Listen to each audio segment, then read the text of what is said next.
All right, good morning, everybody. Good morning. Welcome to the May 17, 2023 day two of the second week of the FY24 budget briefings. And this is our process of reviewing the mayor's proposed municipal budget for FY 2024. I'm Alex Wan. I'm chair of Finance Executive Committee, and I have the privilege of leading these proceedings. I'm joined by my colleagues to my right, Councilmember Howard Shook, who's vice chair of FEC, Council President Doug Shipman, Councilmember Byron Amos. I believe I saw Councilmember Jason Dozier as well. And then to my left, Councilmember Mary Norwood and Councilmember Hillis. I'm sure we'll have other council members coming in as their schedules permit.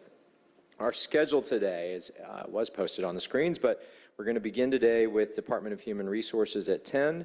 Public Works will follow them at 11. We'll break for lunch, and then the afternoon, there's been a slight change. We're going to do watershed management at 1 and aviation at 2 p.m., and that will be our last presentation. Department of Labor had been scheduled for 3 o'clock, but we're going to move them to Wednesday, June 7th instead. And then for those that are watching online, there is an electronic copy of the budget book as well as all the presentations to date. Under the proposed FY24 budget tab on the Finance Executive Committee page of the City Council website, and the main city website also has this information under the Finance Department's tab. Colleagues, as usual, we're going to have the department make their presentation in full, and then we'll ask our questions after that. If you have a question or want to make a comment, just signal to me. I'll start a list once I see the first hand go up. And I think that's all the announcements to get us going. With that, I'm going to ask Commissioner Smith to introduce your team today and then hand the floor off to you for your presentation. And colleagues, we do have a copy of the presentation before us, and we are on page 301 of the budget book. Commissioner, the floor is yours. Good morning. Thank you, Chairman Wan. Thank you, Council. I'd like to introduce my team. I am Tarlisha Smith. I'm Commissioner of Human Resources for the city. To my left, far end, is Mr. Michael McDaniel. He's Director of our Health Benefits. We have Deputy Commissioner Candace Colas, who is our Compliance and well, she's a Deputy Commissioner, but she's over Compliance and Regulation. We have to my right, Mr. Anthony Roberts, who's Deputy Commissioner of Operations, all things HR, and our Financial Administrator and Budget Guru, Ms. April Weeks. Okay. I would like to start this presentation by thanking our amazing DHR professionals, many of whom are behind us. We have a pretty big team, but I'd like to introduce our team as the new bureaucrats that were dubbed by AFSCME. We like that name. As an internal service department with the city, we are charged with the responsibility of our city's greatest asset, the workforce. We do not take that responsibility lightly. We have worked diligently to forge partnerships with labor units, foster relationships with employees, collaborate with our commissioners, and create a welcoming environment for our internal and external stakeholders. I would like to publicly thank you, the council, the mayor, and his executive team for your unwavering support of DHR. We have received extensive support and guidance for so many of our projects and innovative ideas coming to the city, and we want you to know that it fuels us, and we're grateful for that support. With that, I wanted to introduce our senior leadership team, but I've done that already. But I also like to say that I have quite a bit of our team behind us, and the color of today is gray, blue, and black. Our HRBP partners are here, HRBPs, and pretty much quite a bit of our staff wanted to come in support of the budget today.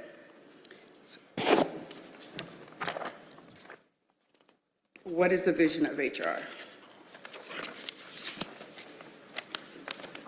The City of Atlanta Department of Human Resources provides leadership in creating an equitable and inclusive culture that drives diversity, excellence, and innovation by recruiting and supporting talent, fostering wellness, and positively influencing our employee work experience. Our mission, the overall mission of the Department of Human Resources is to attract, retain, and develop a diverse and competent workforce that enables the city's departments to achieve their business objectives. We are absolutely in line with Mayor Dickens' administration pillars. One safe city, a city of opportunity for all, a city built for the future, effective and ethical government.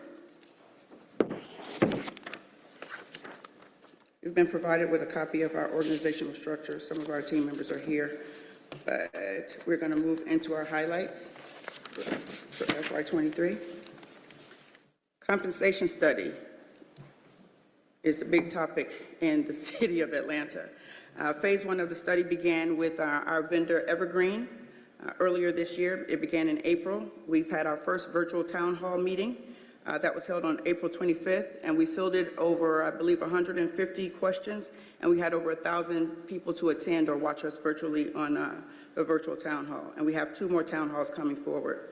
The creation of the classification and compensation studies SharePoint site, where if you were not able to watch the town hall or find information or receive information via email in the past that has come out regarding the study, you can go to the SharePoint site that we have on the city's website, and it has all things related to the classification and compensation study. In our recruitment area, Anthony, you want to cover recruitment? Sure. Do I need to push this? All right, so year to date, our total hires have been 1,763.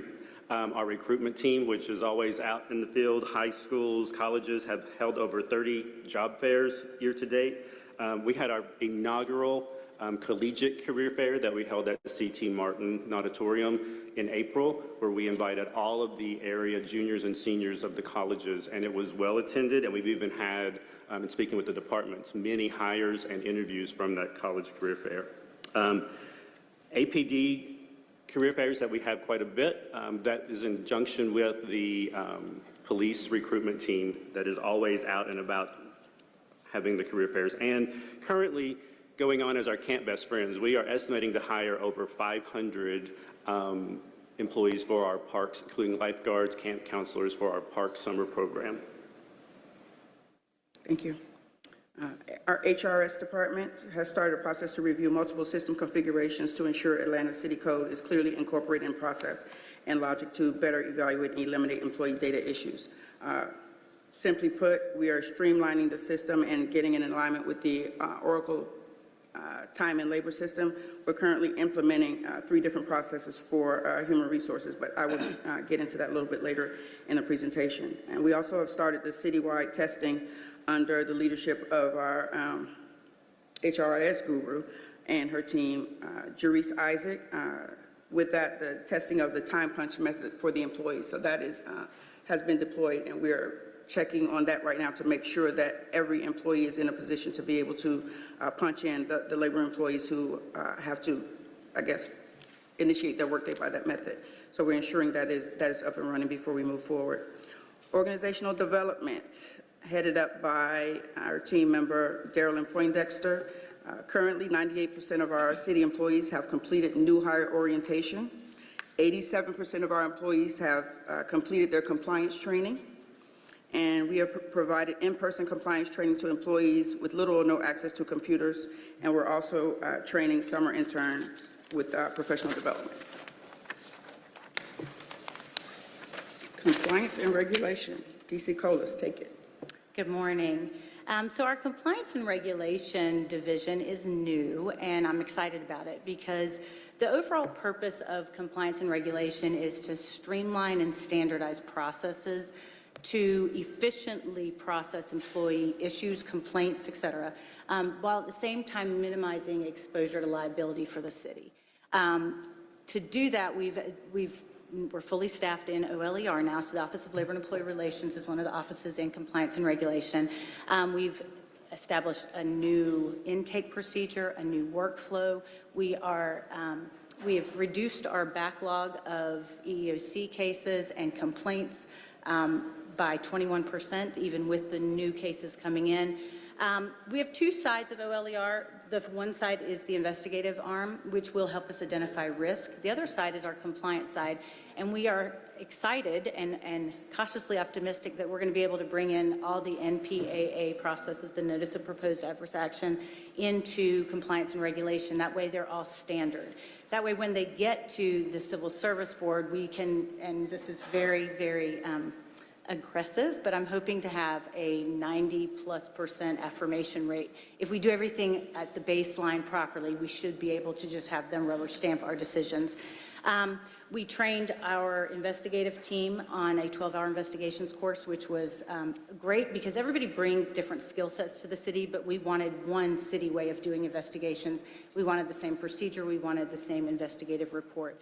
Our goal is to process any investigation, no matter how large, within 100 days, which would be, Ambitious. ambitious, that's what we're going to say.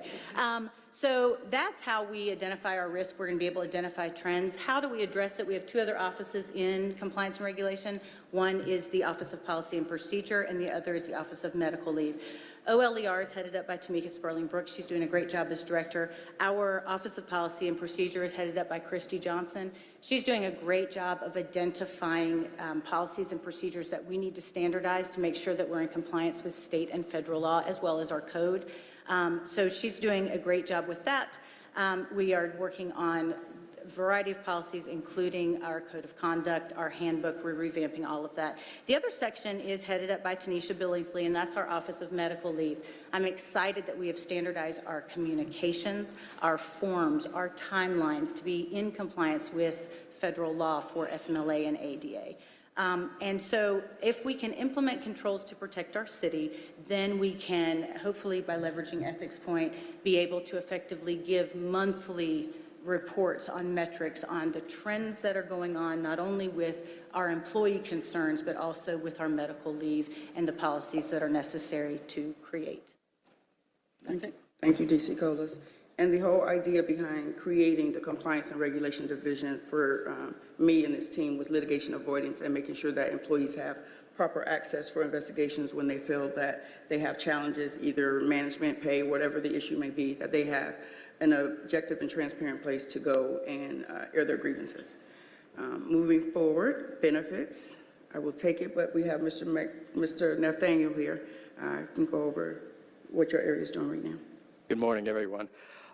In my short time being here, I've dug deep into the benefit structure of the city and evaluated a lot of the processes and procedures. And my main goal is to build efficiencies, to raise the bar, to build higher standards, and build security and integrity to the department, and to just build community with the employees and their families. So the goal is to get best-in-class benefits for the city of Atlanta as a pillar, not only for the state of Georgia, but for the entire country. By doing so, we've facilitated, starting with the pension plan under the umbrella of benefits, the pension plan, the pension benefits team, and our third-party administrators, coordinating those folks so that everybody is on the same page and has a seamless, transparent perspective on city employees' benefits. In addition to that, training is going on, ongoing training, ongoing efficiencies is being evaluated daily to do better for the city and the employees. In addition, beneficiary campaign, which was underway when I came aboard, continues to build beneficiaries to make sure employees are aware and give them education resources, just a whole better perspective to build that we're a face to the employees. That's why we're here. And that's what I've been doing my whole career, and I continue to do that with the City of Atlanta employees. We do provide financial seminars for under wellness. Wellness encompasses many things, not only physical, but also financial, behavioral, emotional. There's so much to wellness, trying to build that entire program so that the city is more well, and the more well we can be, the better we can do at our jobs. So that's one of our main initiatives in benefits as well. To do that, you see a lot of the EAP sessions that are coming out monthly with the team to build engagement, to engage employees in their benefits, to help them understand better, and to also hold all our vendors accountable for all their contracts, and to go through that and all the deliverables that they present to us so that they deliver those contracts. And that's another part of the whole overall goal for the upcoming year, and on the procurement side, to get the best-in-class benefits for the city. They really want us to tell them is that the RFP process is underway. Oh, okay. The And the solicitation is RFP happening. process is underway. Yes, it is. Okay, thank you, Mr. Nathaniel. We also like to encourage all employees to make sure that they designate a beneficiary. That is very important, and that campaign started on February 14th. That's the one Mr. Nathaniel mentioned. It's very important that the employees do that. Also, we wanted to mention at this time that we have a mental health awareness. Coming up May May 25th It's in May the age 25th. room, yeah. Yeah, it's With a focus on that. I don't want to call it a fest. What is It's a fair, just a Okay, fair. it's a fair, but basically bringing awareness again to mental health issues, not just in the city, but also how we interact with our constituents here in the city of Atlanta. Moving on to communications, Mr. Jamar Brown heads up our communications unit. Everybody knows Jamar. That's where you get your DHR citywide email from every day. Basically, Mr. Brown is responsible for all of our communications out of Human Resources, including the Employee Spotlight Award, and he submitted our team, or the city's team, BT, before Tarlisha, and we were able to win the winner of the 2023 Best and Brightest Cities to Work in the country. So thank you for that, Mr. Brown, for that submission, and thank you to the city for the award. And that's a random selection of employees. We didn't pick them so they could say, yes, we're doing a great job. It was a random selection by the agency that actually rated us. Professional development. Here I'd like to talk about what the city has done most recently here. Back in January, we had talks with one of the departments, and we ended up creating the Institute of Professional Development, Mayor Andre Dickens Institute of Professional Development. And the idea behind the Institute of Professional Development is to make sure that we provide an opportunity for employees to be upskilled, promoted, create career ladders, and to cross-train. And the tangible benefits from that, we actually started with the planning division. The planning division had a backlog of approximately 3,000 permits. They were able to clear that backlog. The actual cohort time frame is 8 weeks, but they were able to clear it in 7 weeks. I think we had 12 graduates from that program on March 4th. And the economic impact of that endeavor was about $1 billion. And we generated, or they generated as a result of that, approximately $9.1 million, or somewhere in that area. So without hiring anyone else, without going out and getting a consultant, we upskilled those employees and allowed them to be cross-trained, and that's what they were able to do for the city. So the opportunity was not just created for them, but it also cleared a backlog for the city, and now we have a new process that's been instituted under the direction of Tiana Leonard and Mr. Gregory Pace, who instituted the new program for planning. So that's a whole new program that's been provided there as a result of the institute. The institute is now with its second cohort working on finance.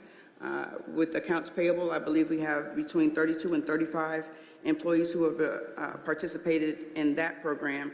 That's underway. It began on April 22nd, and the goal there is to eliminate the backlog before year's end for all outstanding accounts with the city, aging accounts. We had a few dating back, let's just say a little while, but they're clear, and they're moving forward every Saturday. That effort is being led by Ms. Ashia Hines, Kathy Clay, and Sabrina Black, and Yolanda Carr. So the reason why we're here is the budget. So as you can see on slide 6, HR's budget trends have increased over the past few years. The fiscal year 24 proposed shows an increase in our overall budget of 2.5% from the previous fiscal year 23 adopted budget. To your right, you can see HR's headcount breakdown by fund. Currently, HR has 119 filled positions with 16 vacancies across all funds. HR's proposed overall budget ask for a fiscal year is $13,953,825.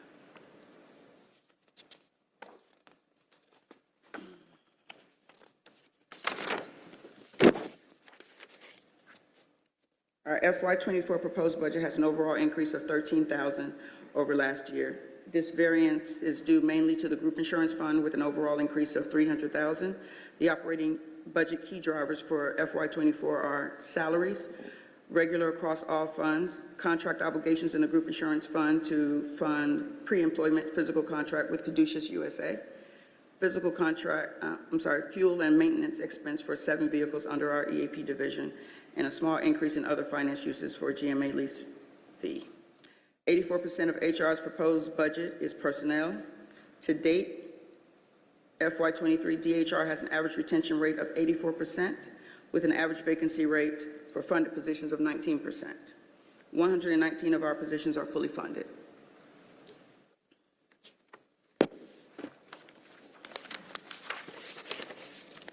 Looking into HR's FY24 proposed budget for the general fund. The general fund has an increase of 2.87% in the amount of $7,627,338. The additional funding increase is based on actual and projected staffing levels for FY24, the anticipated usage of motor and fuel maintenance expense, to account for costs associated with the GMA lease payments, as we discussed on the previous slide. The chart to the right provides you with the breakdown of the funded headcount for the general fund for FY24, actually by division. Our total funded FTE FY24 is 64.27 in the general fund.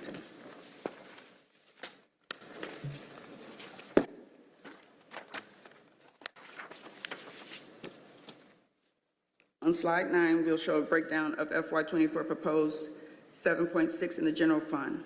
Personnel make up 82% of the HR's proposed FY24 budget.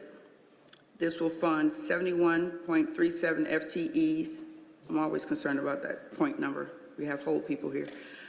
Within the general fund, personnel increased by 3.4% from FY23 to FY24 in the amount of $190,000. HR's operating budget increased by $22,000 over last year. The key drivers for the increase: interdepartmental funds with 72.5% increase over last year in the amount of $53,987. The allocation is to cover expenses for vehicle and fuel maintenance on 7 vehicles that are utilized by DHR's EAP division, headed up by Mr. Darius Mitchell. Under other finance usage, with an increase of 1.4% over last year in the amount of $4,967 to cover the GMA lease payment. HR is proposing an overall budget increase of $213,000 for fiscal year 24 in the general fund. Under the purchase contract category, HR is remaining neutral for FY24 in an amount of $1,237,601. The funding is slated for contract obligations with Carasoft, LinkedIn, Evergreen, and Mercer for the compensation studies, classification and compensation studies, Career Builder, wireless expenses, copier services, memberships, and a host of other expenses. Postage expense and mailing Spotlight Awards is also included in the purchase category. HR is to remain budget neutral in supplies and other costs. Let's talk about fiscal year 24 priorities. Recruitment. Do you want to take it again, DC Roberts? Sure. Recruitment and talent acquisition, which is headed by Kimberly Finley. Her and her team do an amazing job, as you can see by the number of positions they filled. However, they can only do so much. We need to really be more dynamic in our recruitment, social media included. We do Career Builder, we do LinkedIn, but we really need to kind of focus on employee-centric branding, reaching out to media sources, which we cannot just post and hire the best candidate that applies, but we're able to attract that candidate that may not even be looking. Employability boot camp series to internal employees, which Ms. Finley and her team have been doing for some time to help the current employees be more promotable employees, enhancing their resume, their interviewing skills, and soft skills to be a more promotable employee within the organization. And the SEED program, Skills Enhancement and Education Development. HRIS, which is headed up by Jerice Isaac, working with the Atlanta Information Management to audit and enhance security roles and access to various employee data systems, making sure that the employee has the right and proper access and that employees are not able to pull data that they should not have access to or be able to report out on that data. Preparing to complete 3 major implementations with Oracle. These are all going on simultaneously. Oracle Time and Labor for our hourly employees to be able to clock in and out and to be paid correctly, as well as the performance management, which is in the training part right now and will be rolled out in January of 24, as well as the Oracle recruitment, which is slated to go live sometime in June, right? Moving from the Taleo system over into the Oracle platform. Continuing the efforts to review all systems configurations attached to the Atlanta City Code guidance as it relates to transactional processes and eligibility to accurately depict regulatory compliance standards, making sure that what we are doing in our system actually adheres to code. But paying people, the processes, the reportings that we have is the main function of HRIS. And as Commissioner Smith reported, the compensation study, which is a topic that everyone is interested in, we are hoping to complete the citywide classification and compensation study with Evergreen Solutions, I think by December of '24. Near completion of the classification and compensation study for all sworn, we met with Mercer just this week to talk about how that process will go, and begin implementation phase of final and approved recommendations from the class and comp study with Evergreen. They'll have a lot of recommendations along the way. How we kind of support those recommendations and roll them out, of course, will be up to the city and you as council members. Thank you, D.C. Roberts. You're welcome. Moving forward with organizational development priorities for FY24, APD civilian in-service training, partnership, and the increased use of our learning management system, which many of our employees are not aware that we have. We do have a learning management system where they can access training online, and our team is always available there to assist employees.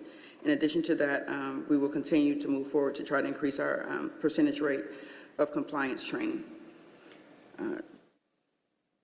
Darylyn Poindexter, who heads this unit, has also come up with other innovative ways to do training and interactive training, live training. We don't want our employees just to sit in front of a computer and access the computer to get training. We want interaction, and we want synergy with the employees when they're getting the training to make sure they're actually learning and have the ability to apply it. So she's doing an excellent job in that space.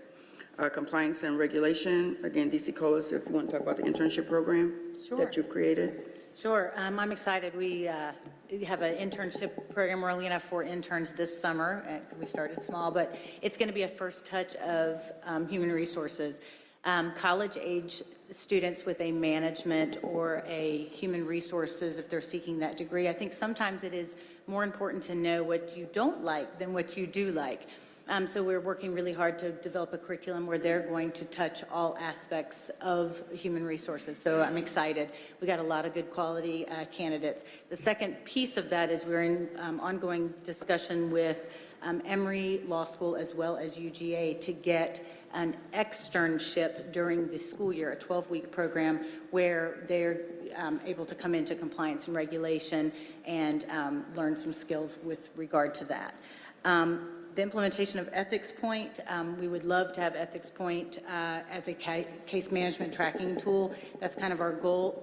Ethics Point, the metrics that are provided by the software are tremendous. They are at our fingertips. We want to empower people, especially our commissioners in our departments, with information about their employees and how it affects operations, especially with regard to ADA, FMLA. Anytime somebody's going to be out of the workforce, how are they going to be able to govern themselves?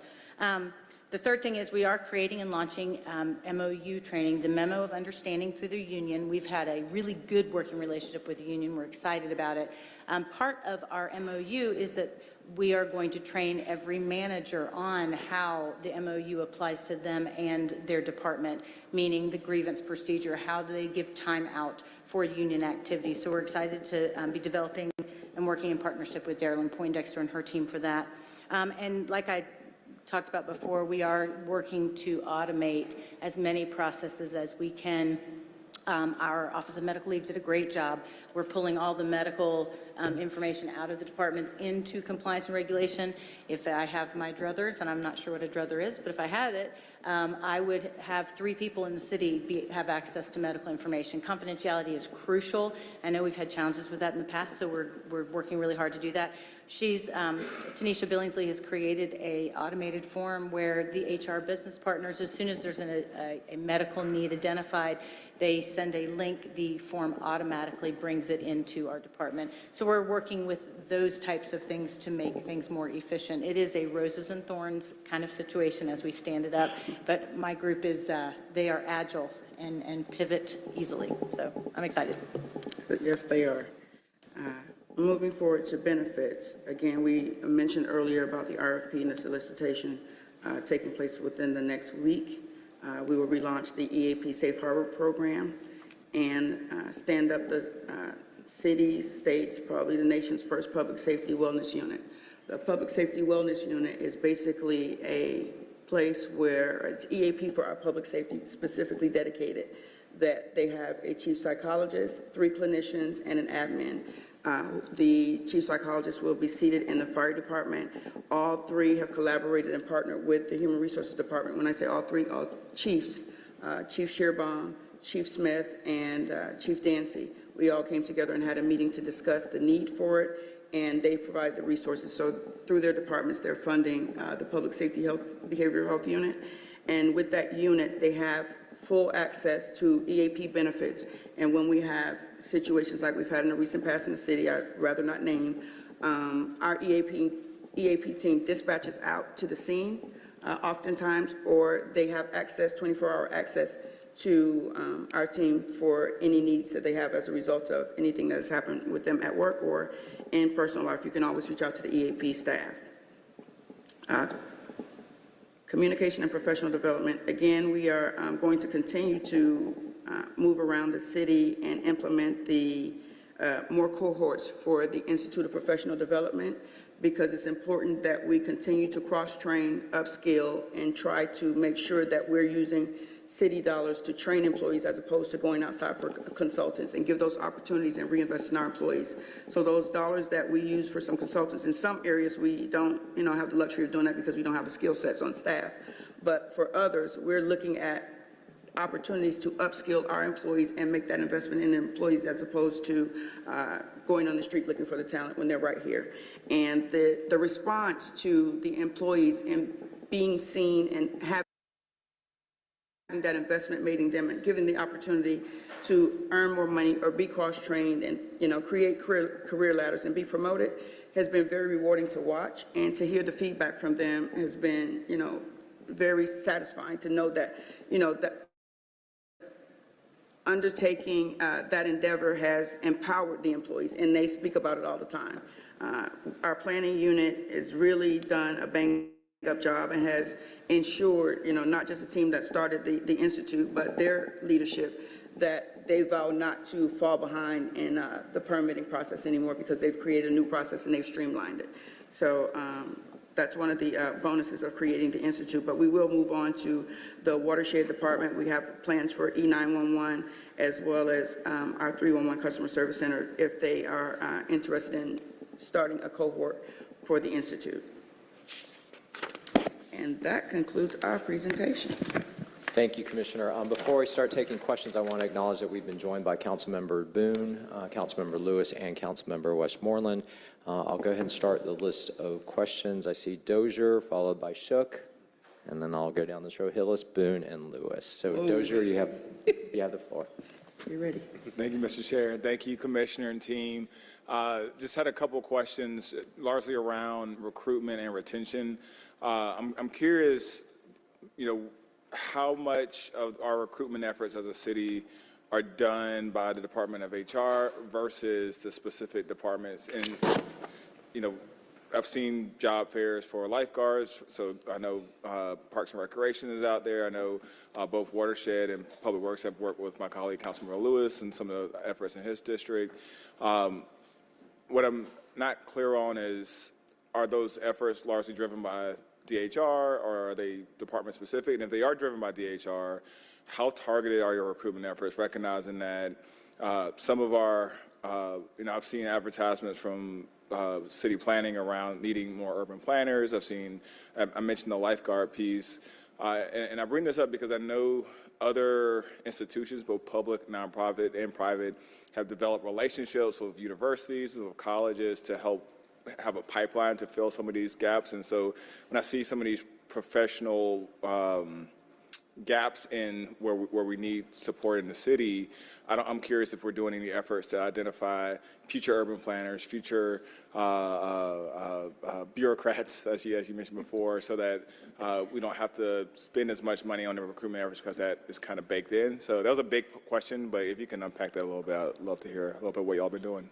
Yes, short answer, yes, and I'll let DC Roberts jump in. Short answer, yes. We're always going to look to create pipelines for the city to hire talent from the surrounding area.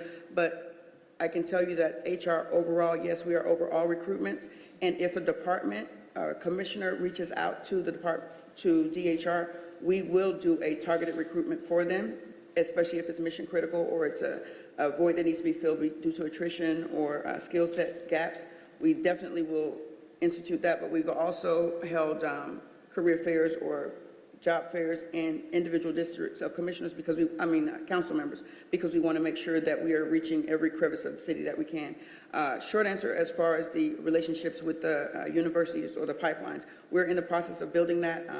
DC Colas has established some relationships for the internship program and some other opportunities for employment moving forward, and DC Roberts can speak to what the talent acquisition team is doing, headed by Ms. Kimberly Finley.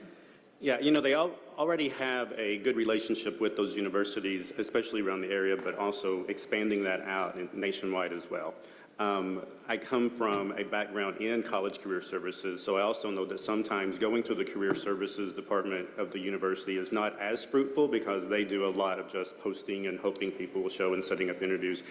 Actually having conversations and relationships with the individual colleges of business, colleges of engineering is going to be more fruitful as well. When it comes to the career fairs that we have, they are many times in conjunction with the departments. We're not just going out and doing kind of a blanket city career fair if we're asked to do that, but when you go to a career fair at a college, you're one of many. And the focus now kind of needs to be us going out there and being the only one recruiting at Emory or, at Morehouse, being the one of focus and building that relationship so they let us come onto their campus as well. Nationwide, we've talked about doing an actual tour of like your historically black colleges and universities, especially for public safety. Public safety does an amazing job of having their own kind of internal recruitment career fairs that we also participate in with them. Okay. In addition to that, the military bases that are near here, that is a pipeline for us in establishing that, continuing that relationship, because that is the quickest background you can probably get for public safety. So we're definitely looking at that. But before we actually delved into that realm, we wanted to make sure that we clean our house first. And that is why we're standing up, automating, innovating, and doing everything we can in human resources. So when we receive those candidates, we can properly and quickly, efficiently get them through a process. We're still in the process of shaping all of that up and making sure that we're in a position to also have conversations about the benefits and the different things that the mayor and his administration and his council are supporting for us to be able to recruit and retain. Because, post-pandemic, we're dealing with a different type of job market, and we have to be very creative in doing that. For this team, the one that's at this table and the one that's behind me, the name of the game is to communicate. We need to communicate with our people. We need to communicate with the public. We need to communicate with the stakeholders to make sure that they understand who we are, not read who we are, post who we are. Just talk to us and know what we're doing and what we're trying to accomplish. So I think that's the best way that we can attract and retain the talent here in the city. And imagine too, we're in competition with Brookhaven and DeKalb County and all these other municipalities that are also short these same sorts of personnel roles.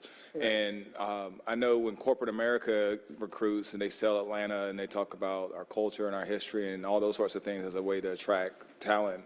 I'm curious if our own city is doing things like that to showcase why we're different, why that's part of our value proposition. So I was just curious about that because I know we're different, we're distinct, and we offer something that other jurisdictions don't offer. But when I see our recruitment numbers or our not our recruitment numbers, but our gaps in terms of as we have all these departments come through and share, we have this many funded vacancies, this many unfunded vacancies. It appears to be in line with what I've seen nationally.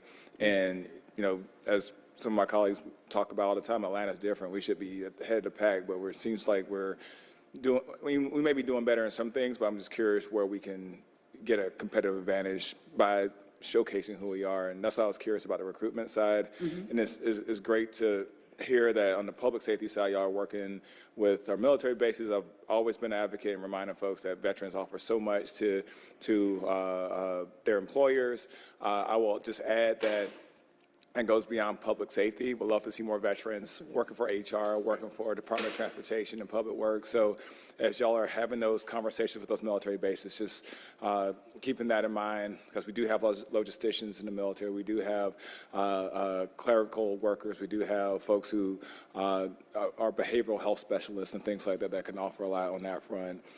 Which I guess then takes me to my other question with regards to retention. I know you had shared some of your retention numbers. I'm curious how are y'all defining retention? Are y'all looking at, okay, we've hired this cohort of individuals and on this date, and then a year later, this percentage is still with the city? Okay, kind of how does that look like for y'all? Are y'all looking at different intervals, 6 months, a year, 2 years, 3 years? Or, and how does that compare to some of our peers across the region, across the country? If y'all don't have the data, that's fine. I'm just curious, are y'all evaluating that as part of your success kind of KPIs? Okay, well, first with the military, whenever we go out to a job fair, we always tell them we have 10,000 jobs, pick one. It's not just for that particular work group, but we say we have everything. I mean, from Publix to grocery stores to wherever, we're always recruiting. Anytime we encounter someone with customer service or energy, I've stopped the Amazon man before and offered him a job downstairs. So, I mean, we're always recruiting. When you see someone who has good service, good attitude, good energy, you tell them this is the place where you want to be, because that's what we do here in the city. We care about our people, and we want the people who work for this city to be happy. So that's one thing that we use to set up ourselves apart. We let them know that we enjoy working here, and this is why. You know, we get support from leadership, we get support from our legislators, we get support in the city to do the work that we need to do. So when we go to the military bases, you can rest assured that we tell them 10,000 jobs, take one. As far as the retention, I can let Mr. Roberts speak to the retention. So looking at 90-day, like 100-day, you know, who did we hire? Are they still here? Who left and why? Because that always tells a story, especially within the first 90 days. 3-year retention rate as well as 5-year. And then from the 5-year and on, looking at implementing what we call stay surveys. Why are you still here? What keeps you here? Is it the benefits? Is it the pay? Is it the department and the work that you're doing? So yes, starting to take a look at that retention, because it tells a story, especially the reason why. If it's a retirement, that's fine. But if it was a resignation within the first year, then what are we doing wrong? Are we even targeting the right people? As you know, when you were in college, when most people were in college, they don't look at city government, local government, or state government usually as a career, and that's where we really need to target. We bounced around the idea of a public service academy with the colleges and universities, especially within the area.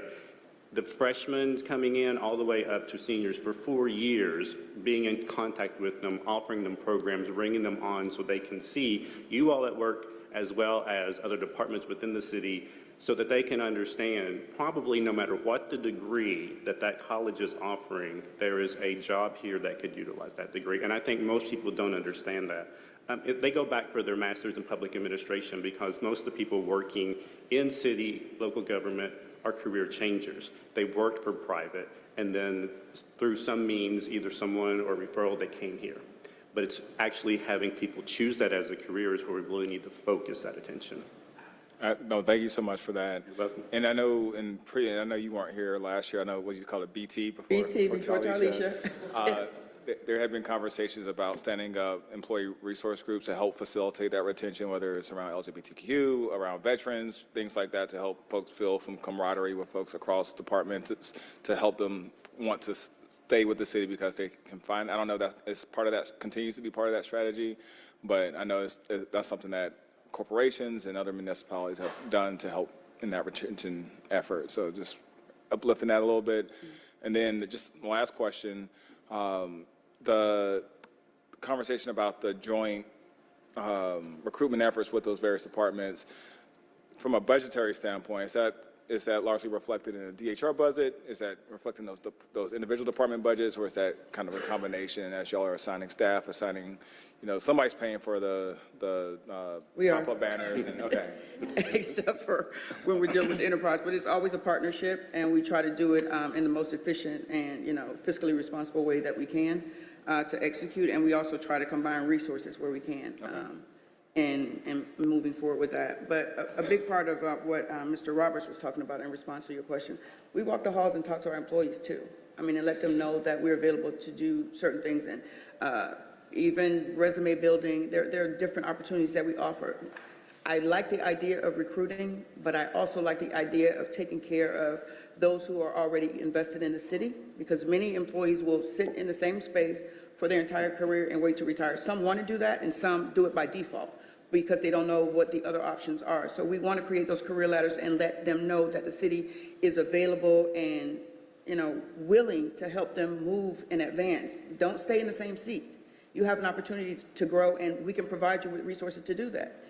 So we want to make sure that employees are, taking advantage of that opportunity when we say that we are all for going outside to recruit, but we are definitely also focusing on upskilling the employees who are here, who've already made the investment and trust in the city, who are currently on our payroll. We want to take care of them as well.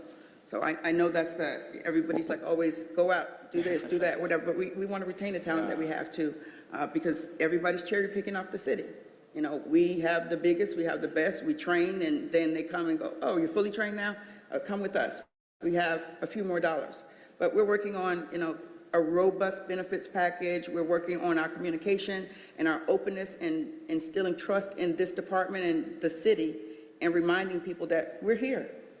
Come and take advantage of the opportunities here before you leave, or if you're thinking about leaving, tell us why. I've asked many employees, why are you still here? They're like, what?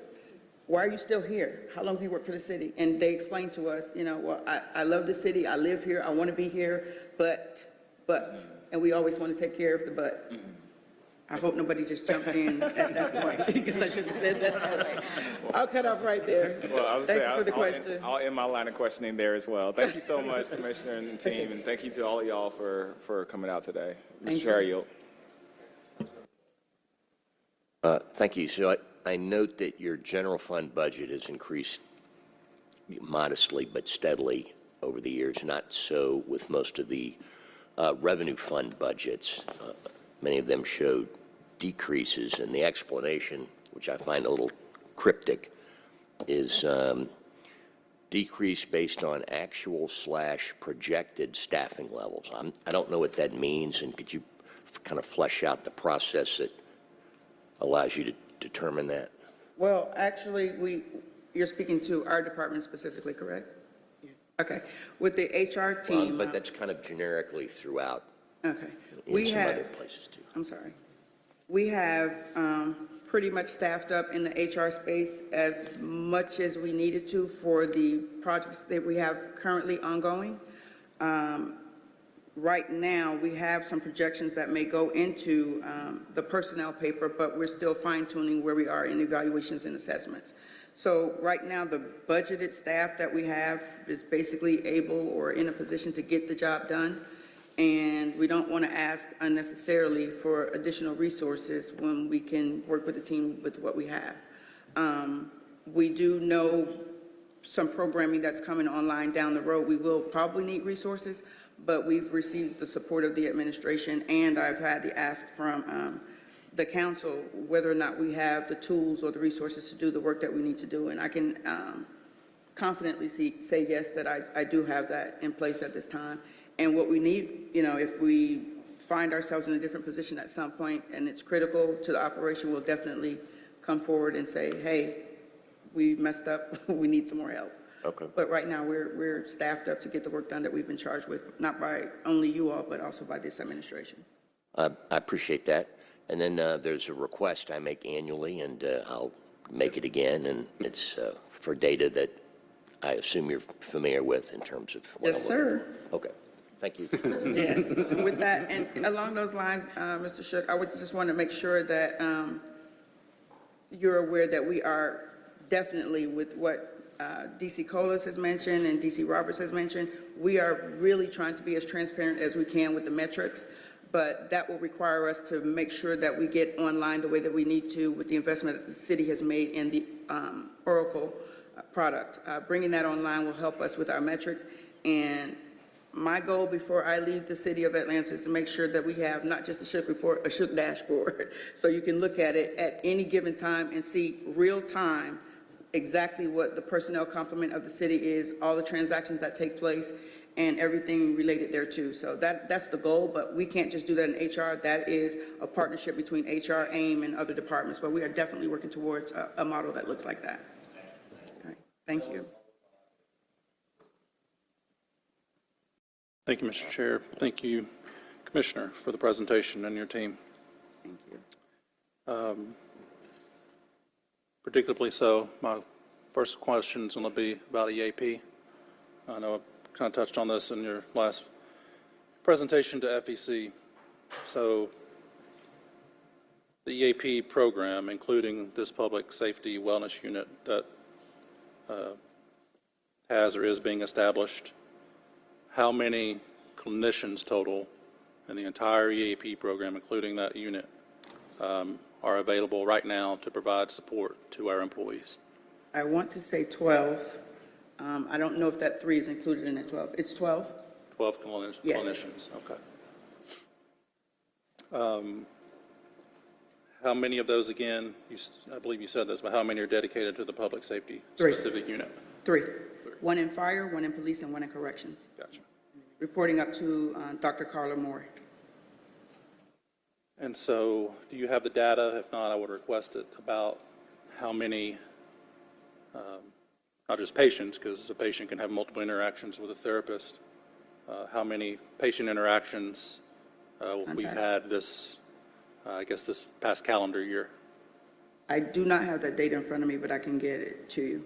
I would appreciate that, either the past calendar year or this fiscal year to date. I'll try to trend it over 3 years for you. What's that? I'll try to trend it over 3 years to make sure we can get a picture of what we're doing. Because I continue to hear concerns about the practitioner to patient ratios. It's not just, I continue to hear concerns about practitioner to patient ratios with those 12 therapists, because, and I don't know if my colleagues know this, but it's my understanding that it's not just employees we're taking care of, but their family members are also eligible for, I believe, up to 8 therapy sessions a year. Is that correct? I don't know the exact number. I believe it's 8. Okay, 8. So, while that ratio is probably nowhere near that, you know, we have almost 9,000 employees, you got all those family members in there, and if, you know, God forbid, a severe incident occurred, y'all are going to be taking care of a whole lot of people and their family members. And just the public safety specific unit, and we have almost 1,800 sworn police officers, or 1,700, 800 firefighters sworn, and a few hundred sworn corrections officers. So not even counting their families, that's a 3 to around 3,000 ratio. So what is the, you gave me the practitioner numbers, what is the, do you have line item budgets for EAP entirely, and then specifically for the public safety wellness unit? A public safety wellness unit just, well, it will not launch until July 1st. The service is being provided, but as a unit, they will function as of July 1st. So we don't have any metrics or numbers there in that space. Probably patient contact I could get from the information that you previously request, the data from the practitioners there in that space. But as far as the budget, April, do you want to speak to that for the EAP? As far as the budget is concerned, right now, just to speak of the 3 clinicians for the public safety unit, they're right now being posted. Those jobs have been posted. So we have not filled those 3 positions as of yet. But as far as the budget, we are doing an adjustment to our budget to from the fire department, police, and corrections to fund those positions. So will the 3 from the, I'll call it the PSWU, that will bring us up to 15 clinicians? No, that will bring us to the total 12. Okay, so now we actually only have 9 clinicians. Yes. Right. Okay. Well, that continues to be a level of concern. Or is there any anything in the budget or the plan to bring in more clinicians for not just the public safety unit, but EAP as a whole?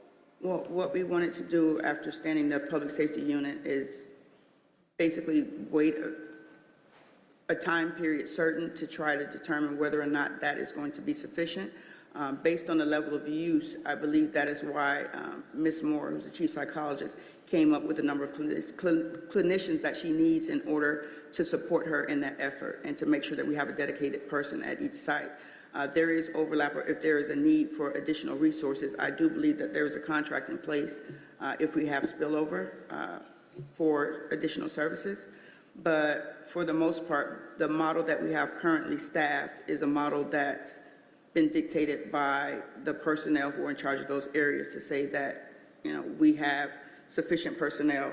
Of course, we can always use more, but at this point, there's no need to ask if we don't have the overrun. And I would respectfully request if anyone comes to any of the council members with challenges about having access to resources for EAP or any other HR services, to please contact us immediately, because we need to make sure that every employee has the benefit of every service that we offer, not just in EAP space, but anything human resources.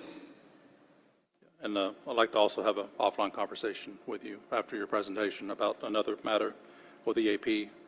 But moving on from EAP right now, I'd say looking at your staffing numbers, I'd say you're quote unquote sitting pretty because you have a 88-ish% coverage rate of your positions filled. Trying to hold all of them. And I'm glad you're there, but we have, as you know, my colleague brought up, we have major issues with staffing rates and our public-facing departments. You know, my constituents, my neighbors, you know, they're not picking up the phone and calling HR. You know, our employees need HR, and I'm glad we have you and your team to address their issues. But, you know, people want to pick up that phone, call 311 and not be put on hold for 30 minutes, not be shown a message every Monday morning that the hold times are too long for 311. They want to be able to call and get their potholes filled in, their garbage picked up, et cetera. So, you know, with, you know, a meager $336,000 increase in your budget, how does this budget help you help those other departments get their staffing up? And I know a lot of this is compensation, and you know, the compensation study may be in your answer, but that's an answer for 2 years from now, because you know these departments need raises that are providing our services, and you know I know there have been some adjustments outside of that in planning, maybe elsewhere, cost of living adjustments, but you know the answer can't continue to be, well, give us 2 years.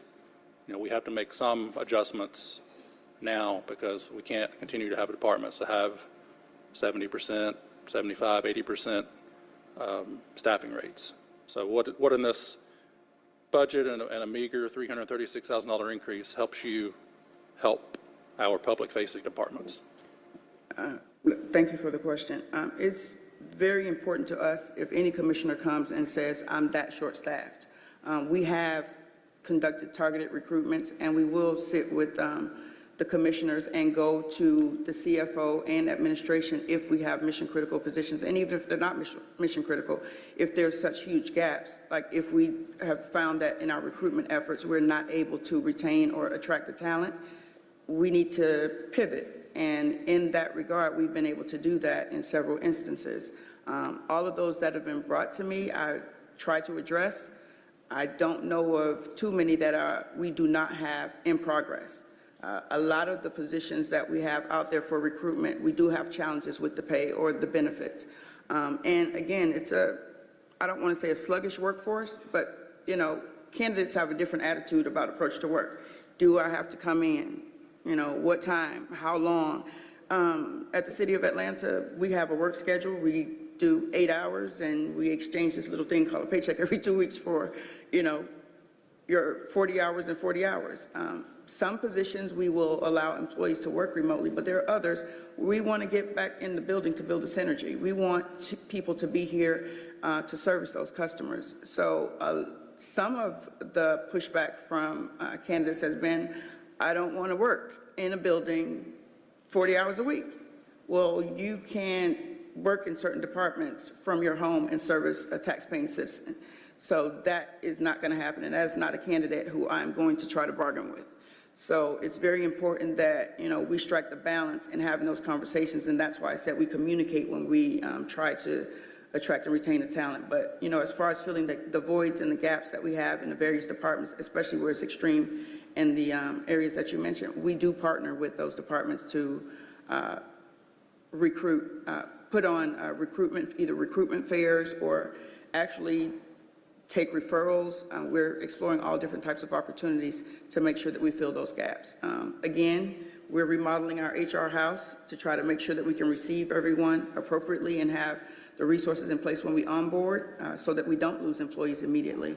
But yeah, we're in the process of trying to make sure that if we can bring the talent on, we can keep it, and if we have those gaps, we can fill them. Well, that was going to be my last question, but you got yourself another question in your answer. We're 3 years into an event that brought us this. We have to work from home and come put in a solid 3 days a month at City Hall. But we're just now over the past few months. I probably think thanks to you coming in, of seeing we need to establish work from home and hybrid work policies, 3 years into this. So where are we with that? Is there a mandate from your superiors? Have you put out a mandate to the departments to establish this policy quickly? Where are we with getting those policies in place and enforcing them? I'll let DC Roberts speak to some of that. Part of it is, yes, I am making the statement that it's time to return to work. I think I started on the 26th of September, and I told my team on the 29th, we're back. But other challenges have come into play, and some of us have to be remote. I will say that post-pandemic, that there are certain disciplines, i.e. IT, and other areas where we are not in a position financially to bargain with or compete in that space without allowing that type of flexibility. So departmental assessments are being done to make sure that each department is familiar with the percentage of employees who are teleworking and providing us with a basis for allowing those employees to be out. That is underway right now with our team making sure that we do the proper assessments with those individual departments to say, hey, how many people do you have at home and why are they at home or why are they still at home, or, there are various reasons. But we also know that on May 11th, the COVID world changed. Everybody's back. So we're moving back into that space, but that also means that we're going to be competing. So we need to make sure that our salaries are in the right place, our benefits, pension, and other employee benefits that candidates are looking for are available, and then we can speak in that space to be able to compete. Thank you for that, Commissioner, and to your team seated with you and everyone out of the audience for the great work y'all do. Much appreciated. Thank you, Councilmember Hill. Thank you, Mr. Chair. Thank you, Commissioner, and I would like to ask the silver shirts to stand up. Thank you all for being here. Stand up, stand up, stand up.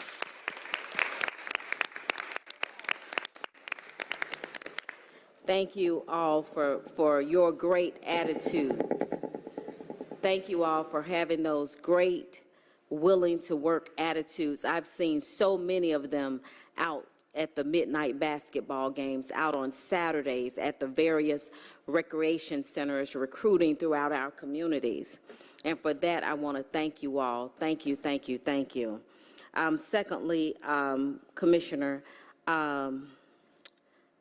the special projects that you all take on have not gone unnoticed.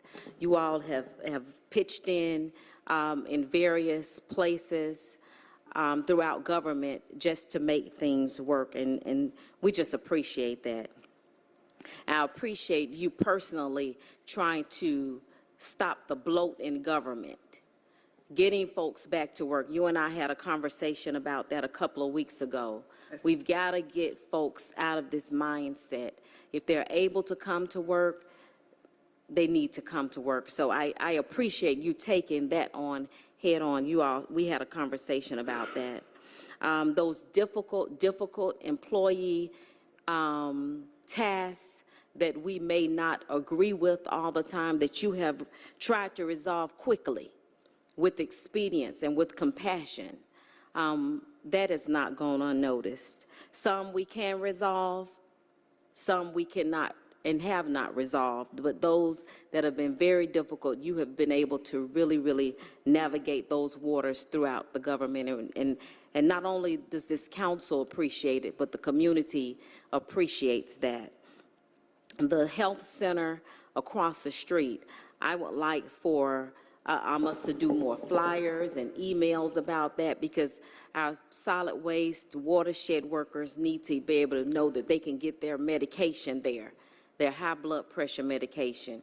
We've got to take care of those folks that don't necessarily pay attention to their health until they go into a crisis mode. And that's a beautiful facility where we can work out, get medicine, get smoothies, healthy smoothies, just some flyers that maybe we can put out, because everybody, again, is still not on the email threads that we see. And Commissioner, I'm not going to take up too much time because you're accessible. When we call, you do answer. But again, thank you so much for trying to get folks back to work here in city government. Thank you, Councilmember Boone. I was just going to say thank you for acknowledging the team and the work, and thank you for all of you who acknowledge the team, because I can't do any of this work by myself. And just to speak to the Wellness Center, I just wanted to say that we have a conversation underway. Our providers are Anthem and Kaiser, but we have a vendor in there by the name of Everside. We are in communication with them right now about the level of service, the number of providers, and several other things. Again, we're remodeling the house to make sure that when we welcome, everyone in, our clients, in this case, our employees, we want to make sure that the operation is up and running. And I have had, some challenges with time and space there and appointments and some of the communication that's been missed. So we are not going to deny that, but we are working on it. And we also have a fair, to the flyer comment, we have basically an open house coming up. I think it's June or July. In the summertime. Yeah, in the summer. Basically a showcase of the entire facility, both sides, to make sure that everyone is aware that we're there. And the challenge has been the parking, but we're going to work with Dean to see if we can get some type of arrangement with the garage for parking for that. You're welcome. So I want to say thank you to the commissioner for ingratiating yourself with the city. From the moment you've gotten here, you tried to meet us up front, meet us where we are. You've been fully accessible. I've seen you answer the phone while you were taking care of your mom and headed to Florida to get stuff done. So I want to say I appreciate you for that amount of activism in the city and for trying. What I saw of that was you was trying your best to also make sure we know that you go to work every day. And so as a council member and similar to Councilmember Boone, I want to first echo that part. The city of Atlanta, we're public servants, and part of it is people are calling me every day about folks not answering 311 calls, folks not doing this, and I know we are trying to be lenient because 3 years in after the pandemic and we went into remote hybrid schedules, but we have to find a way to fill this building back up. Councilman, I thought people were actually at work in the building. I thought the building was, I've been walking around here for a year and a half thinking we're at full capacity. Councilmember Boone told me ain't nobody's at work yet around here. And so there's a way in which we have to bring people back on board. I want to say thank you to the HR team. the folks in silver shirts for all of the continued communication with my office. This morning while sitting on this dais, I've taken 4 HR text messages that I just sent to Nicole that I know she's going to send to your team. So I appreciate you for sending us someone in my office directly we can talk to. And I appreciate the HR staff for being that flexible, because I know you get text messages from us from 6 a.m. to 8 p.m. So I appreciate that portion. My question to you is, do you feel that in this budget, you have everything you need for this full year? Absolutely, and I will promise each and every council member here, I will never be afraid to ask if we need anything, because we want to make sure that we deliver. But right now, I believe we are fully staffed to do exactly what we need to do, what you all have charged us to do, what this administration has charged us to do, and what the city needs us to do. Not only to serve the public, but to serve our internal customers, our employees. And my next one is, and I know we mentioned the college job fairs. I want to be more specific. When's the last time we did one? February. Was it February? So We did one in April. So we are doing them. Yeah, in So April. last month, that's active. Yeah, in April, we brought the colleges here. Okay. We invited all the colleges in the surrounding area to CT Martin, and I think there was over 150 that attended. And I was telling them earlier, we had actual hires and a lot of interviews that are still ongoing from that. That's big. That's big time. That's big time. I appreciate knowing that. You should bring them to Roselle Fan next time, because it's a little closer to the city, but we'll work that out. We'll work that out. My next question was unfunded positions online. We have city workers who've been working with the city they love their job. They don't want to leave the city. And they've been looking at other positions in the city. They love that watershed department. I can't find a job for a person in watershed because the positions that are online, we don't know.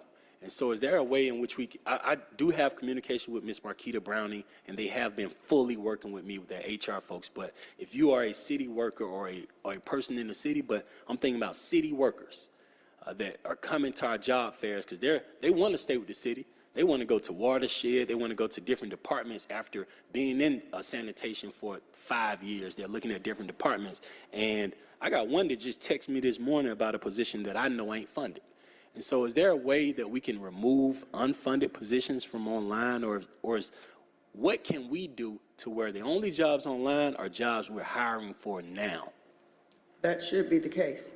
We should not be posting positions that are unfunded, or there may be a miscommunication. Whoever that is reaching out to you, telling you that, tell them to call me directly or Mr. Roberts, because we need to take care of that. That's a miscommunication. We don't publish jobs that are not funded. I like what you just said, but I want to make sure it's true now. Hold me to it. Okay, now, if the statement that I just heard was every job that is online that a person applies for is they can get hired for it, right? Yes. And it definitely should be, because the actual posting process goes through a request to fill. So it goes to budget, it comes to HR to make sure, number one, they have agreed that they should move forward, and we agreed that, hey, the funding's there, we should post it. So it should be that way. So I'm can I ask one more question, even more specific? So I was going to ask you, because I want to make sure I'm understanding. Are you saying that someone applied for a position and they were told it was unfunded?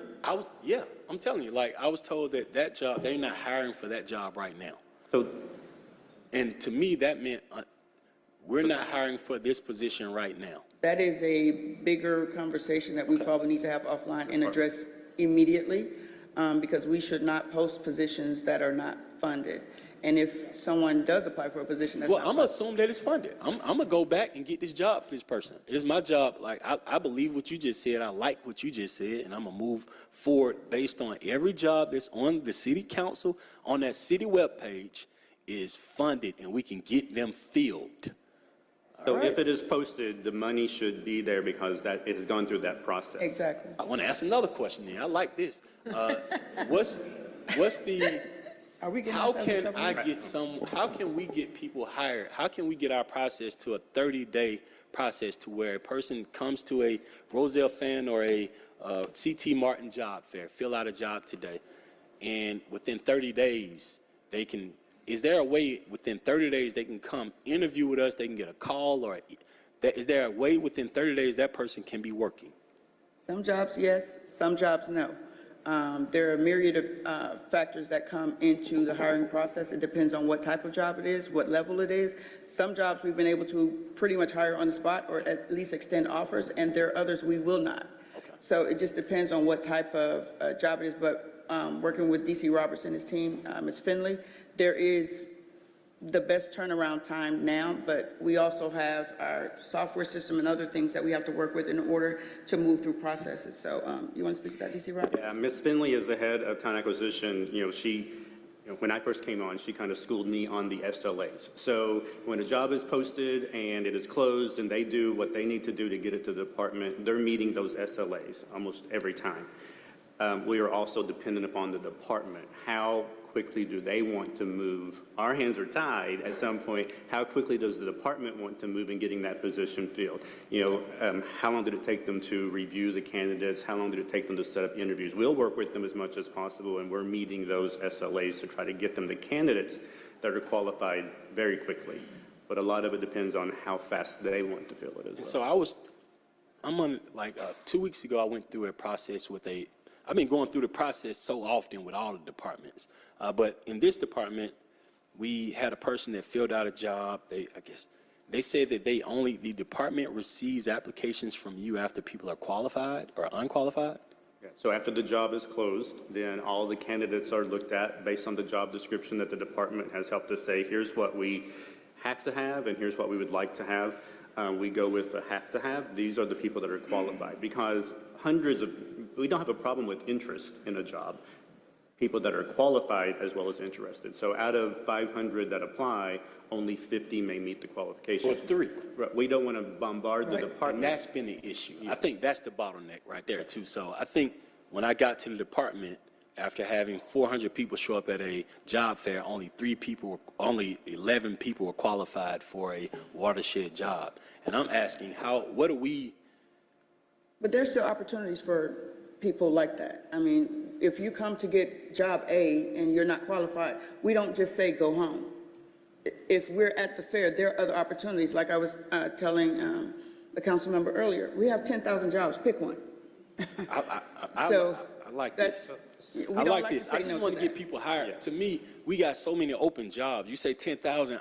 To me, I just want to fill them. So with what we're saying right now, I love what we're saying right now. We just got to get past that qualification. I think we're unqualifying Atlantans who, a lot of folks just say unqualified, and I'm meeting people who are unqualified. Not this man qualified, this lady qualified. So I will tell you, one of the things I was going to speak to earlier was that when we are posting a position, many times, and this is a departmental issue as well as kind of HR educating them, we're not looking for the person who's eager, interested. We want to hire that person. However, what the department is posting and what the department is needing is that person that has 5 years of experience, certified in this, 10 years in this, because they don't really think about, I can hire 5 of these and train them up. They don't have the time for that, they tell us, or that's not where they need the person that is already trained. That's twofold a problem because not only are we not attracting that person because they're well vested in their career, many times we can't afford that person. So that job goes posted and unfilled when there are 20 people that would love to have it that may not have the certification or that particular qualification. And that's when I want us to be a little flexible. Right. Because to me, if we're basically saying that we having a talent problem, not an issue with people, with bodies, right? And so what I've been keep saying is like, why don't we move people in the city of Atlanta who are already working here? We go tap on some shoulders and promote. Let's do some promotions. Let's put some people in, or let's train some folks that's been working with the city. And are we looking at that? Absolutely. And that's part of the conversation where we say we have the resume building workshops. And we just tell, if you are tired of doing what you're doing in the city, don't leave. Come and talk to us. There are other opportunities in the city where I hate to say it, I've swiped some employees from other departments because they have asked, I have an interest in human resources or I like this particular area. Oh, there's an opportunity, there's a vacancy, let's see if you qualify. It's a matter of communicating, and that's what I impress upon the team and, our employees and the public. Talk to us. We will find a space if we can, if you qualify. With that, I don't know that I publicly like to share this, but we also have a second chance program. People who feel that they've been in contact with the judicial system many times feel like there's no opportunity for them. We hire. As long as there's no nexus that is an impediment to the relationship with the employment and the offense that was previously, the candidate was previously charged with, you can get a job. I can't tell you how many people, and I meet with them directly. And basically the process is, if there's a hit that comes back on the background, they sit with me and my team. They sit with Mr. Morning, who's at Human Resources on the talent acquisition team. That employee comes in. I don't review anything until they're in the room and hear from them. And once I hear from them and look at the offense, we have a conversation about what transpired. And why do you want to do something different? What are you going to do different? Do not embarrass this city. Do not embarrass this mayor. Do not embarrass this council. Do you want this opportunity? And we check on them, and they come back and they visit with us. So, you know, everybody who in the city wants to work, if there's a job for them, they apply, they ask, we try to work with them to put them to work. And lastly, the pins, the service pins. Where are we on service pins, 5-year, 10-year, 15, 20? And where are we on the that beautiful watch that Mr. Forrest Webb got after 25 years that looks like a Rolex with the Atlanta seal on it?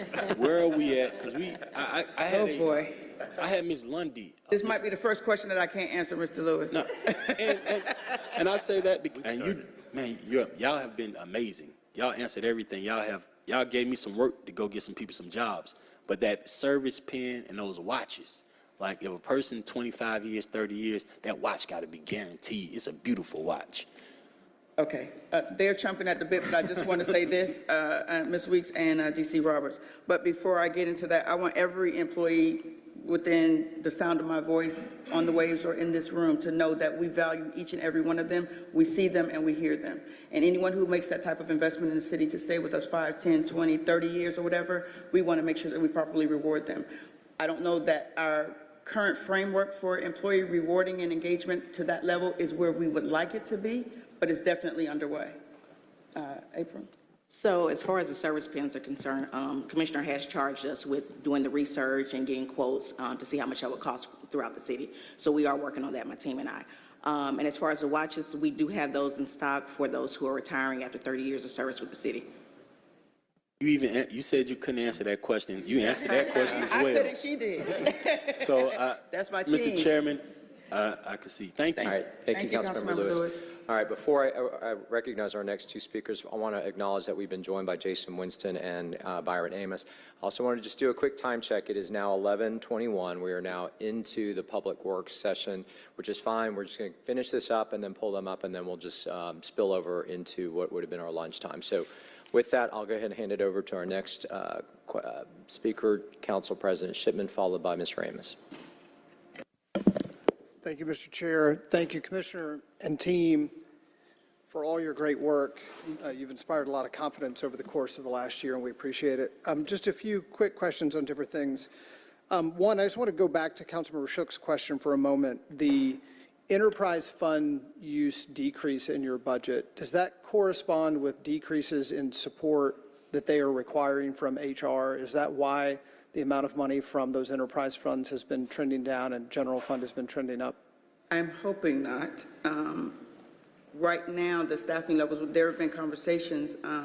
I believe that there was a reduction from aviation. Yes, there's a reduction from aviation.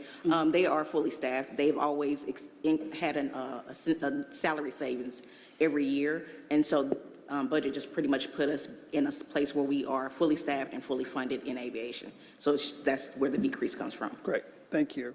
There's been conversations over the years around potential child care support for city employees. Could you talk about where we stand in that conversation? I can, and I am happy to say that the report for my daycare search ended yesterday. Perfect timing. Yes, it is. I received from Ms. Robin Mims, who's on our team.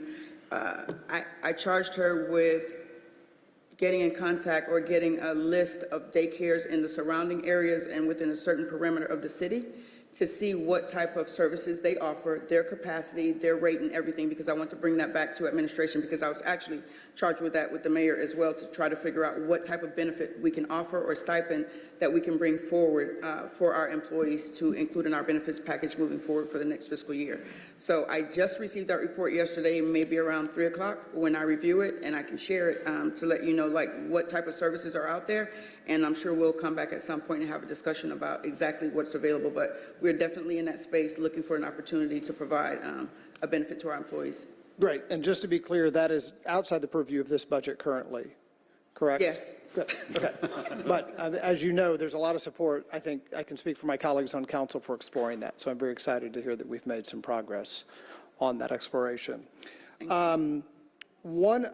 Could you just touch on the exact timing of the compensation studies completion? It's in the FY24, but can you manage our expectations a little bit? It is FY24 for implementation, where we'll probably be in a phase or provide administration and this council with projections for the next fiscal year budget. So all in all, I think full completion, and I know that there was a level of expectation, BT, and I apologize for the communication around that, but we are doing the best that we can to move that forward and being as transparent. That's why we're having the town halls. But full implementation is expected by December, but projections for the next budget are expected in December of this year from the vendor. Great. Thank you. And last, there was a conversation yesterday in the budget hearing for information management around the fact that there are a lot of streamlining of technologies that then require a streamlining of process. And part of the streamlining of process is also retraining employees on how to use the new technology, how to use the new process. My question is specifically this. Do you feel like that you have the capacity in your department to help those departments as they implement new processes and new technologies? I'm trying to make sure that we don't have a situation where AIM does a good job of putting in a new system, but yet we don't take full advantage of that technology because we don't have the ability for the department to actually change the way it's operating. So could you talk a little bit about the kinds of resources you have to help those departments and whether or not you feel like you have enough? Yes, I can, and thank you for that question, because actually our department and AIM meet on a weekly basis with all the projects that DC Roberts mentioned to you, as far as the OTL time and labor, performance management and recruiting. All of that is coming online. We cannot work without them, and they cannot work without us. And there's a governance committee that has been set up by the mayor's office that oversees and make sure that we are all in alignment with exactly what we need for the investment that's been made by the city. And the change management model that you speak of, we are making sure that we don't bring anybody online prematurely, because we need to get the systems in place. And as we see that it's going to be able to go live, we are in a position to be able to bring that resource on board, either through contract. Some of it may have to be contract, or some of it may be extra help.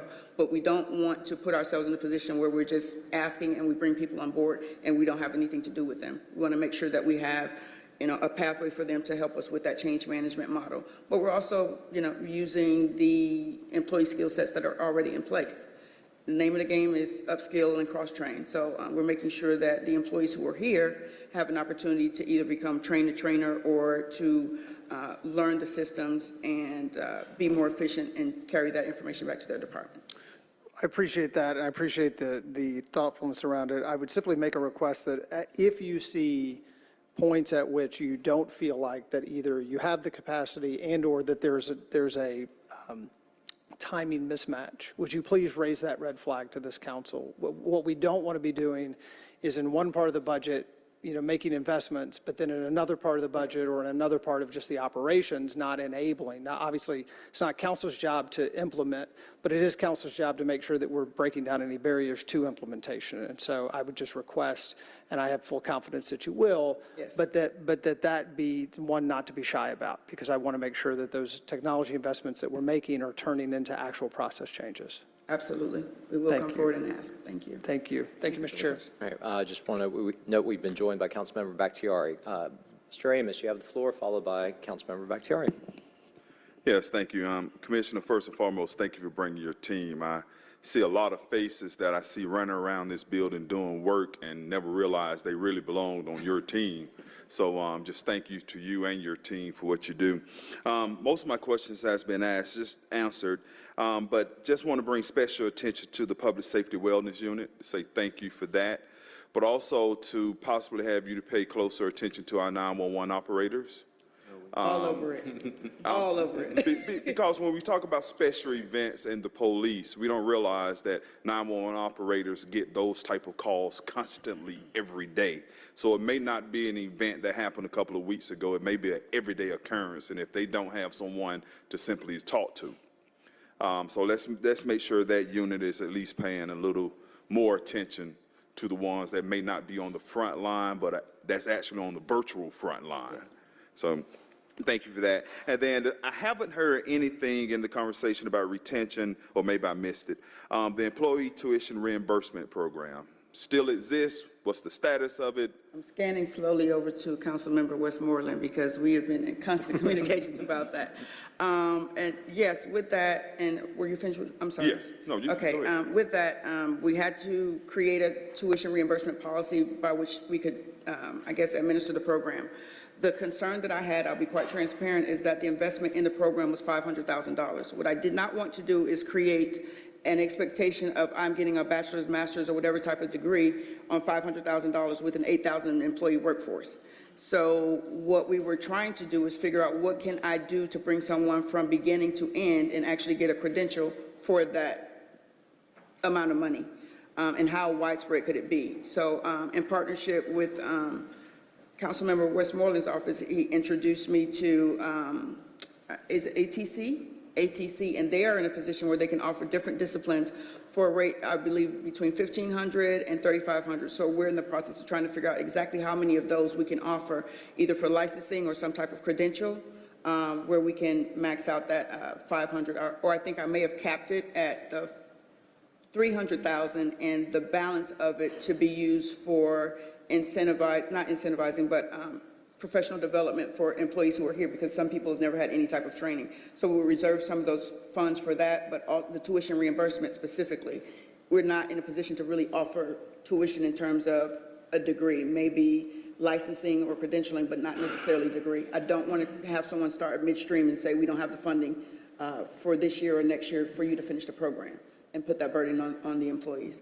So yes, we do have an avenue right now where we're in a position now to do that with, at least with ATC, there's a partnership. And we will be publishing that soon. And thank you for that. And I hope no one really was up on the impression that tuition reimbursement means entire tuition reambrsment. You'd be surprised. I mean, because even as a city employee, I actually used it several years ago when I was getting my degree. So it was a wonderful program. But in that vein, as we are looking at it, and I know Matt probably spoke to you about it, and going further than just talking to our colleges as we talk to recruitment, the College and Career Academy that Atlanta Public Schools have.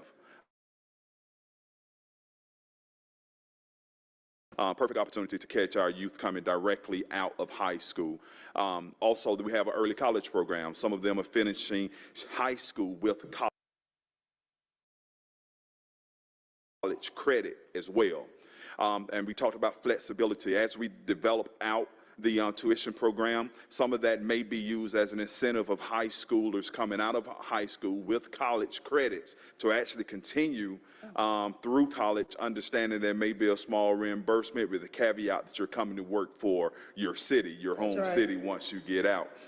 And then also the professional development part, I was thinking along that as well, which is good. But some of the times, even in workforce, people that want to go back to school may not have that kick or that start, that financially start to get them going. So maybe going from reimbursement to actually some type of scholarship. Think along that line as well. Of people that have been here may want to go back to school. That little piece may be what they need to actually get them started. They can find funding, loans, and things of that nature. Because, you know, we're all piecing together that package for their education. So just think along those things, and thank you for everything that you do. Thank you. I was getting ready to pick up my pen, but I see DC Colas, and they're both on it. So, yeah, those are great ideas. Yeah, but I want to circle back to E911, just to let you know that no employee gets left behind, no employee group gets left behind. We spent an extensive amount of time at E911 in the recent past, probably up to 2 or 3 o'clock in the morning, just meeting with the staffs, going through the staff and each team, each shift to actually do an evaluation and assessment of what is going on there. And we actually just pretty much not restructured, but kind of did a few things in that space, working with Ms. Desiree Arnold, who leads that unit, who does a phenomenal job. If anybody gets a medal this year, it should be her with what she's dealt with in the recent past. But just to let you know, we made some personnel changes in that space, and we've been working hand in hand with Gina Pagnata with PACE, PACE Labor Unit, to resolve some long-standing issues and concerns that those employees had over there. So please don't ever, and if you find employees who feel like they haven't had the just due attention or proper access to human resources, let us know. But we have definitely kept, we look at E911 as first responders and treat them as such. They have access to that same police clinician and the psychologist that everyone else has access to as part of the police component. So the E911 unit is in constant communication with DHR, and they know us well. We spent a few nights with them. Councilmember Bakhtiari. Hey, TT. First of all, I just want to touch on Councilmember Westmoreland's office. I didn't know you had an office, Matt. I thought it was just you. And Alex Wants, the chair, was like, I don't know how you're going to ask questions if you weren't here for the presentation. Budget questions, please. Let's go. I know what I was going to ask. Thank you. First of all, thank you all so much. Real quickly, I wanted to ask, this is something I kind of briefly talked to you about before, and it was just like, I know it's supposed to be budget questions, but whistleblower protection. A lot of our employees don't feel comfortable, or they feel like if they come to us and then we bring up the issue to the department head or to leadership, that they face retribution. And I do understand there's a culture at City Hall of people being afraid to talk to council members that is sometimes reinforced by certain leadership. And I'm glad that you are here because I believe that you in your team are the first in a long time to really properly address this concern. We don't just answer to our constituents, we also answer to the people in here, and I think that's something that oftentimes gets lost in these walls. And so my question is, how can we create a safe space for people to come? Because these employees are the experts on their own conditions, more so than sometimes even the department heads. And so being able to create the space for them to come talk to us about attrition issues or retention or pay or treatment or harassment. And then when we bring that up, they feel that they face retribution. Is there something that we can do to address that, or have you already started working on that? I have, and first and foremost, thank you for the question. There is absolutely zero tolerance on my watch and this team's watch for any employee being abused, neglected, or retaliated against for the performance of their duties or anything related thereto. We try to make that as clear as possible, and that's exactly why I wanted to establish this compliance and regulation division that's being headed by DC Colas. That's why we've had the investigative training. We are putting the word out to the workforce that come and talk to us. Yep. What we don't want, or a challenge that we see from a litigation avoidance standpoint, we don't want them addressing specific personnel issues with the council in the sense that we don't want to put the council in a position where they're having conversations that could become inappropriate or litigious in nature. So we want to make sure that if, and I've had conversations with some of you who've had employees to call me, call DC Colas, call DC Roberts, get somebody from HR on the phone and in the room, because we want to make sure that there are no missteps because you don't know what information is going to come forward and you can't unhear it. So we want to make sure that we're protecting not only the employee but also the city, because there are rights and responsibilities associated with some of those conversations that we can't undo once they happen. So if we can just get, somebody will answer if you call one of us, and make sure that the employees know that they have the access. So there's never, or should never, be an opportunity where an employee is having an issue and afraid to speak up about whatever it is. As long as I'm in this seat and this team is at this table and that team is behind me, they should be able to talk about whatever they want to talk about without having a problem. And if we have challenges like that, we will deal with the supervisors who create that problem for those employees. Okay, thank you. and I do want to say this, it's not always just the supervisors, it's also people that are higher up than that we also need to address as well. If employees want to come talking about their pay, they shouldn't be told by members of any body that they cannot talk to council members. And so I just want to state that for the record, not on you, but I think that should be noted for everyone, and we can talk about more of that later. And then my other piece was the new departments that we've talked about. I would love it if we could make time to talk about an Office of Senior Services, an Office of Accessibility. We lack complete ADA compliance in the city. I mean, from the point of even when buildings are even like when we have buildings that are being built that are supposed to have ADA compliance, handlebars are installed incorrectly. Elevators are not to size. We lack curb cuts, we lack all these things. So having within planning an office of accessibility to provide additional oversight to make sure that we are meeting ADA compliance so we don't face further lawsuits down the line could be tremendous. And also an Office of Senior Services. Seniors are one of our most neglected populations and the ones that are being preyed on the most right now by predatory buyers. And so having an ability to create a space for them, not just constituent services, but an office specifically for senior services, or maybe having someone, senior advisor Englishes or policy chief, senior advisor, whatever Courtney's title is now, his office, thank you, sitting on these MPUs, also being there for seniors, something along those lines. If we could discuss setting in guidelines for that or discussing maybe establishing those over the next few years. Definitely open to having that conversation and taking it back to the leadership because it sounds like something that we can definitely look at doing, especially if it's needed like that. And then 2 more questions and we're done. One, do you honestly think the pay and class study is going to tell us what we need to know, or do we feel that we have the budget now to actually address attrition issues and the lack of pay? Because I do find it an issue for us to sit here and talk and tout the largest budget and the largest reserves, and in the same sentence, talk about a 2.5% increase. Understood. I do believe, I have confidence in the team, and that's being led by Merlandi Vincent, who is our Classification and Compensation Director, along with Evergreen, and we kind of rescope the work that they had to do, and I'm confident that they come back with recommendations. And I want everybody to understand that they are recommendations. They do not give, they can't dictate to the city what we need to do, because we also have to be mindful fiscally of how we implement whatever comes back. Mm-hmm. So, and it is going to be probably substantial, so it'll be a phased implementation. The mindset that everyone goes into when you talk about a classification and compensation study is I'm getting a raise. Me personally, review my job, give me more money. It's not the case. Right. Because a lot of things, jobs and classifications are reviewed in the interim. We have to do that year round. So we want to make sure that we're being fiscally responsible year round and have those tough conversations as to why that particular job is not getting an increase. Maybe there's something else you can do in the city that will allow you to earn more money, but I can't force more money into a job that the market does not bear us, making that additional investment.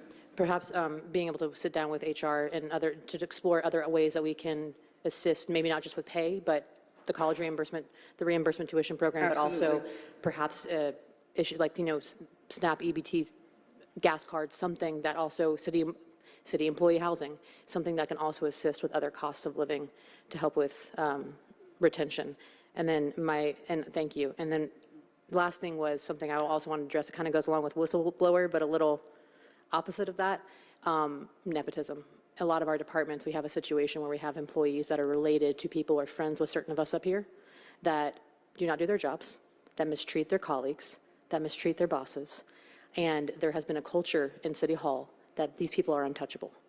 Give us a name. Okay? Done. Thank you. Someone give TT a mic to drop. Commissioner Smith, thank you, and I could not be more excited that you are here with this team.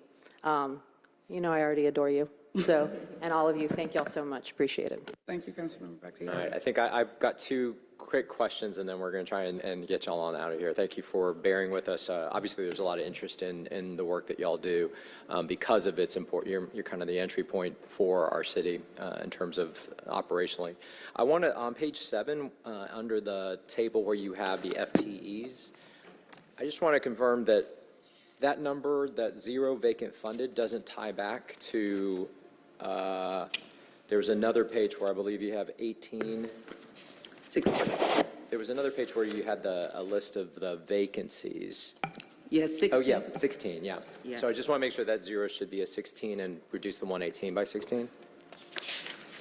That is vacant funded, and none of our vacancies are funded. So the 16 vacancies that you see there are unfunded. Okay. All right, thank you for that clarification. And then my last question has to do more with the compliance effort. I want to understand the operational pieces of that and how it might or doesn't overlap with the Department of Law, particularly when it comes to legal advice and counsel for our teams. I just want to make sure y'all are in complete lockstep and that we're not, A, not duplicating efforts, or B, not stepping outside of what the Department of Law is really empowered to do in that particular lane. So if someone could speak to that. We are not doing that. Okay, okay. So, yeah, I don't know for I guess the audience's edification, DC Colas and myself are both licensed attorneys. Yes. Labor attorneys, certified. Well, I'm not certified, she is. But we are very cautious about that space, and that is one of the reasons why I wanted to create the Compliance and Regulation Division, to make sure that we are mindful of all of that as we speak to employees and advise any of the commissioners or anyone in the city. And anytime that we may think there's a murky line or whatever, we will pick up the phone and call Ms. Hickson or Zeva from our team. I'm sorry, Zeva, I can't remember your last name. Ms. Kushner, Zeva Kushner, who has also been a very valued partner in working with us. So if there's a blurry line, we will pick up the phone, but we are pretty comfortable with most of the advice that we provide. Well, I'll say all, not most. All the advice that we provide the commissioners and the leadership of the city, that we are mindful that we are not crossing the lines, because we understand that we are not practicing attorneys for the city, but we use that skill set to make sure that we are following, the proper process and litigation avoidance thing. Yeah, I think this is a situation. I mean, I think it's great that we have the legal background and resource in the two of y'all. I think it's just one of those areas that an abundance of caution and consideration, thoughtfulness actually serves the entire city and the staff well. So they kind of get the benefits of both resources. I'll go ahead. That's the only question I had that others hadn't answered. The one thing I will say, in addition to all the kudos that everybody has lauded upon you and your department, I just want to express my appreciation on the creativeness, the innovation, the kind of the get it done attitude. What do we need to do? And if it means coming in on Saturdays for an institute to get trained and solve the problem, then let's do it. And I think I feel like that's the invigoration that your leadership has brought into the department that we've been looking for. And I just ask y'all just to keep that momentum going, because people on the outside feel it. They appreciate it. They come to us and they're like, oh yeah, the log jams are breaking. There's, kind of the staff feels inspired again. And I think when you're talking about recruiting, I think that whole word of mouth, not by us, not by the recruiters, but by industry, is what's going to get people here and allow us to do the bang-up job that we know our employees have done and will continue to do. So I wanted to at least add that in there. So thank you very much. I don't know if you have any closing comments before we catch you, Lisa? Yes. First and foremost, I want to again thank my team publicly for all the work that they do every day, 7 days a week, day and night, in and out, for like all the work that they do. Things that we know and things that we don't know, and things that we don't want to know. And I also like to thank you all publicly for the support that you have provided to DHR. I've spoken to many of you individually. I've gotten guidance. As you know, I'm not from Atlanta. I come from Florida. But you all have been extremely supportive in the creativeness and ideas and innovation that we want to bring to the city, and we're grateful for it, and the support of the mayor and the administration. And I know one of my bosses is here present. Chief Ingram has talked me off the ledge 1,000 times when I'm like, what's happening around here? He's always been there. I'm like, I have to run to him, and many of the leaders over on the other side of the aisle in the mayor's office. But I thank you all for a listening ear and the support that you provide to us on a daily basis. So All right. Thank you, Commissioner and team. I'll invite y'all to go ahead and escape the room. Okay, thank you. Public Works folks, thank you for your patience. As soon as they clear the stand, we'll have you come up. And whenever you're ready, we'll go ahead and get started. Colleagues, just FYI. Hey, colleagues, just FYI, lunch is ready. Oh, I don't have that.